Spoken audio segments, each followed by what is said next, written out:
네, 유럽과 미국 등 글로벌에 대한 이슈들 저희가 전해드리고 있는데요. 최근에는 그 어느 때보다도 중국에 많은 관심이 쏠려 있습니다. 네, 오늘 마켓 트렌드 김종현 전문위원 모셨습니다. 안녕하십니까? 안녕하십니까? 네, 안녕하세요. 어떤 이야기 또 들고 나오셨나요? 조금 전에 그 산하 제한 풀린다는 얘기도 나오지 않았습니까? 그러면 우리가 이제 미래를 살펴봤을 때 가장 중요한 것은 지금 잠시 이 스튜디오 상태가 조금은 안 좋은 것 같습니다. 네. 잠시 소리가 안 들어갔었죠. 여러분들 양해 말씀드리도록 하겠고요. 저희 오늘 마켓 트렌드 시간에는 중국의 소비층의 변화가 어떤 식으로 이루어지게 되는지 한번 짚어보도록 하겠습니다. 김종현 전문위원 다시 한번 얘기를 나눠볼게요. 안녕하세요. 그 중국의 그 산하 제한 폐지 얘기가 나오고 있는데요. 네. 그러면 이제 미래 소비층의 증가의 가능성을 충분히 좀 고려를 해봐야 네. 되겠죠. 그렇다면 역사적으로 중국의 소비층이 어떻게 변해왔는지, 현재 소비층들은 과연 어떤 트렌드를 가지고 있는지, 그와 관련된 종목군이 어떤 것들이 있는지 살펴봐야 될 텐데요. 먼저 중국의 이제 세대별로 소비의 주도층들의 흐름을 살펴보실 필요가 있습니다. 아시겠지만 뭐 중국이 이 국공합작으로 일본과의 그 우리나라를 얘기하면 이제 광복 이후에 네네. 전체적으로 이제 소비층을 주도한 것은 초기에는 지식인층 아주 이제 상단부에 있는 공산당의 최고위층만 소비를 주도했습니다.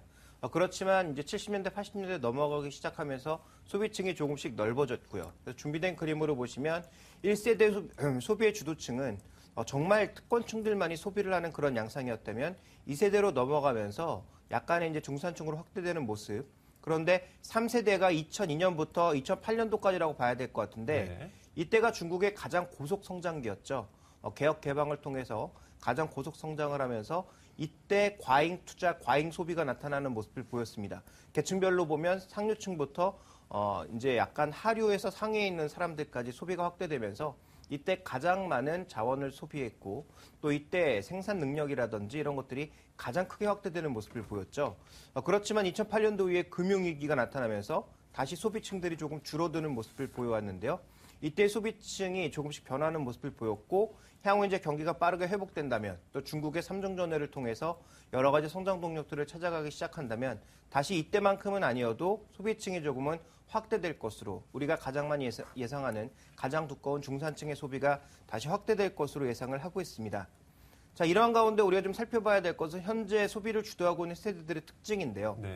80년대, 70년대생들이 다수를 이루고 있고 대부분 대도시나 연애 발달 도시에 살고 있는 사람들입니다. 대부분 이제 사무직 근로자들이고요. 직장 2년차 이상, 평균 임금 같은 경우에는 4,000위안이 조금 안 되는 정도의 수준, 베이징 쪽이 조금 더 높은 상황이죠. 그리고 학력으로 보면 전문대 이상의 학력을 가지고 있고 인생을 즐기는 듯한 모습을 보이면서 이것이 과연 이제 공산국가가 맞는가 싶을 정도의 그런 성향들을 가지고 있고요. 스마트 가전을 포함한 여러 가지 시장의 트렌드에 맞춰가는 소비를 하고 있다는 점.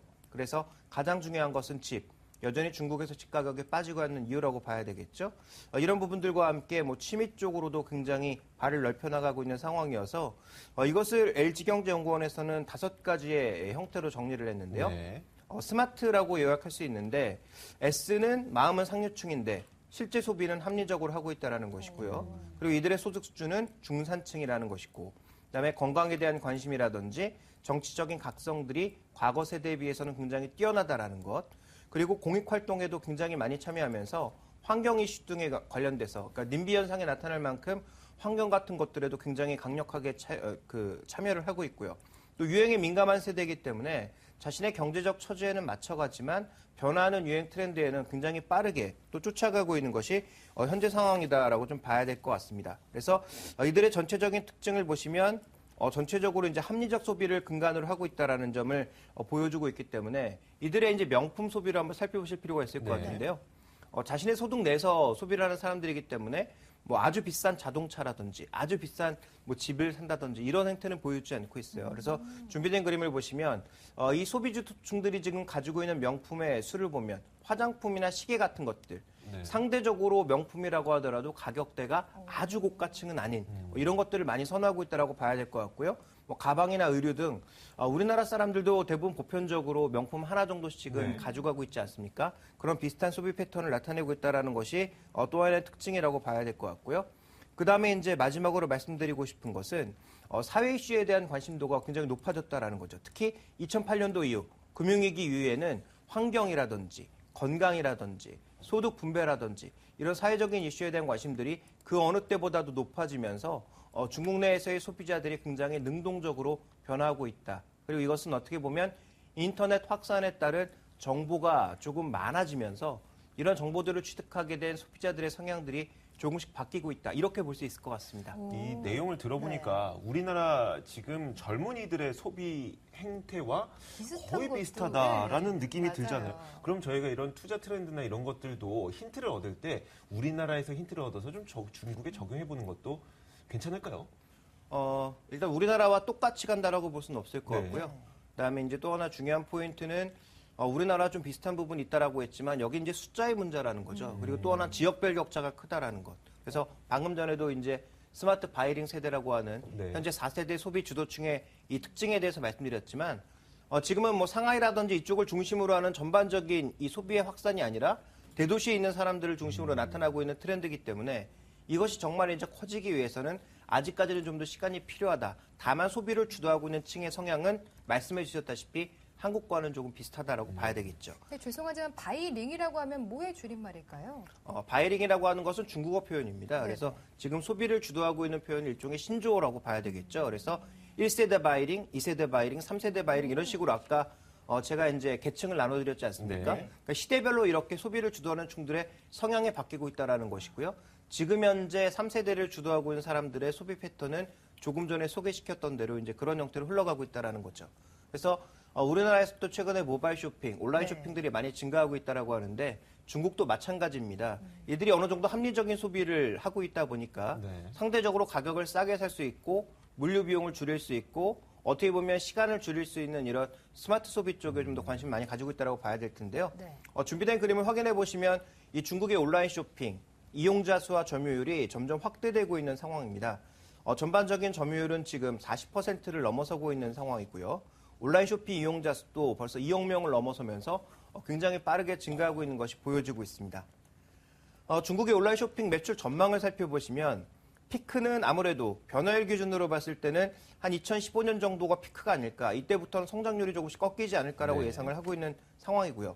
그렇다면 오늘 이제 2013년 끝나가고 있는 상황이기 때문에 여전히 상승 모멘텀은 강하다라고 봐야 될 것 같습니다. 그래서 전체적으로 총 판매액 비중으로 봤을 때 미국보다도 높은 상황이죠.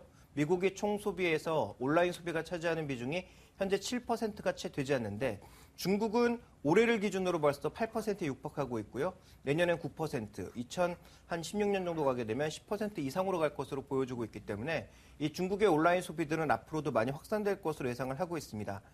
그렇다면 주로 어떤 제품들을 온라인에서 구매하고 있는지도 확인해 볼 필요가 있는데요. 네. 준비된 자료를 보시면 의류나 신발, 모자 같은 것들, 어떻게 보면 우리가 일상용품이라고 할 수 있는 것들을 가장 많이 사고 있는 상황이고요.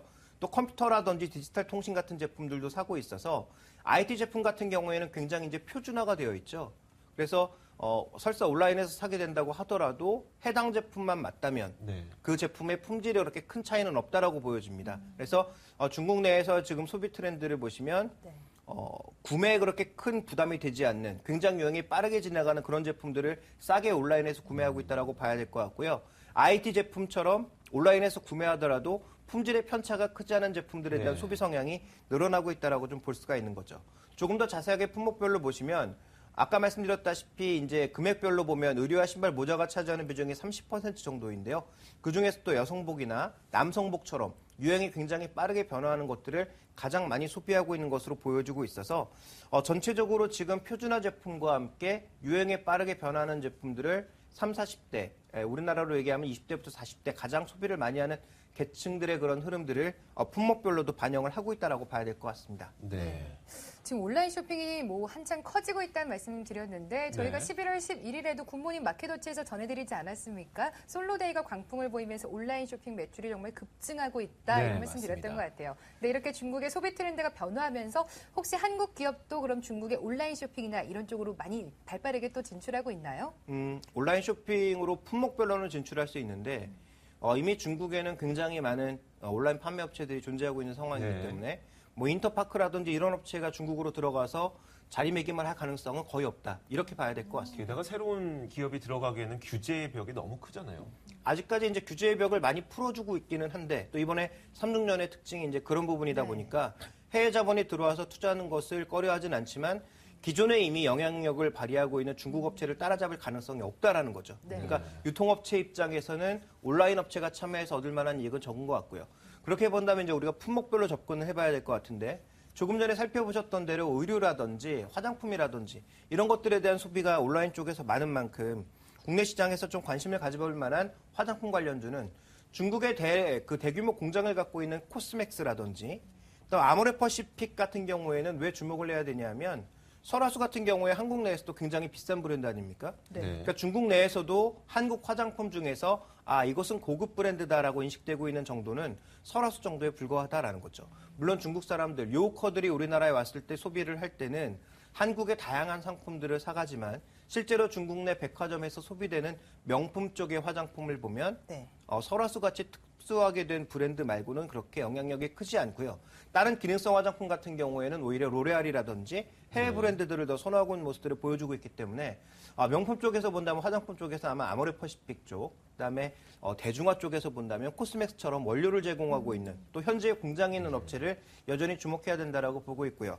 자, 마지막으로 락앤락 같은 경우에도 주목을 해봐야 될 것 같은데 최근에 실적이 안 좋아서 계속 주가는 신저가를 보여주고 있는 상황입니다만 최근에 중국뿐만 아니라 그 외 국가들, 동남아시아 국가들로도 점점 매장이 넓어지고 있고요. 최근에 이제 다른 제품들의 소비도 좀 증가하고 있는 모습이기 때문에 이런 종목군들을 주목해 볼 필요가 있지 않을까라고 보고 있고요. 자, 의류 쪽에서는 말씀드렸다시피 지금 고가 브랜드를 사기보다는 소비의 주도층들은 합리적인 소비를 하고 있다는 관점에서 보면 상대적으로 가격대가 낮은 베이직 하우스라든지 아니면 LG 패션 같은 경우에도 지금 막 중국 진출을 시도하고 있는 상황이거든요. 네. 그래서 제가 이제 다른 회사에 있을 때 이 LG 패션 중국 공장이라든지 이런 것들에 대한 견학 기회가 있었는데 저는 뭐 아쉽게도 가보지 못했지만 네. 어쨌든 이쪽의 흐름들이 강해지고 있다는 관점에서 봤을 때 이런 부분들을 주목해 보셔야 될 것 같고요.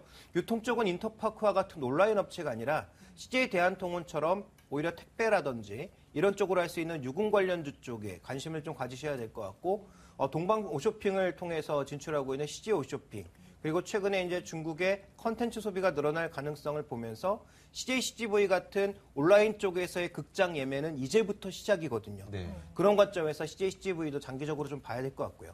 컨텐츠는 뭐 여러 번 언급드렸습니다만 중국 내 컨텐츠를 제공할 수 있는 SBS 컨텐츠 허브 또 하나 이제 CJ ENM 같은 경우에는 주목해야 될 게 우리나라 슈퍼스타 K 같은 경우가 똑같은 이름으로 슈퍼스타 C라는 이름으로 네. 지금 중국에서 되고 있는데 이것은 CJ ENM이 일종의 방송의 구조를 판 거거든요. 네. 그래서 그런 부분들에 대한 매출 기대감 그리고 최근에 SM이 그동안 돈을 많이 벌었던 일본보다 네. 중국에 대한 관심도 올려가고 있다는 관점에서 이런 종목군들을 주목해봐야 되지 않나라고 판단하고 있습니다. 마지막으로 시간이 좀 부족하지만 한 가지만 짚어볼게요.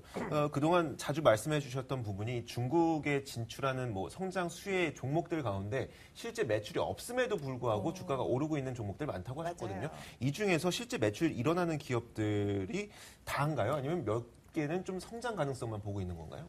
지금 현재 SN 같은 경우는 중국 매출이 생각보다 높지 않고요. 네. 그다음에 SBS 컨텐츠 허브나 CJNN 같은 경우에도 중국의 매출 비중이 높지는 않습니다. 네. 그런데 삼중연회를 기점으로 해서 컨텐츠 소비라든지 이런 쪽의 움직임들이 강해지고 있기 때문에 이런 종목군들을 좀 보셔야 될 것 같습니다. 네. 네, 변화하는 중국 소비 트렌드에 맞춘 관심주까지 제시해드렸습니다. 저희 머니투데이 방송 홈페이지에서 다시 한번 확인 가능하십니다. 마켓 트렌드 김종효 전문위원과 함께했습니다. 고맙습니다. 감사합니다.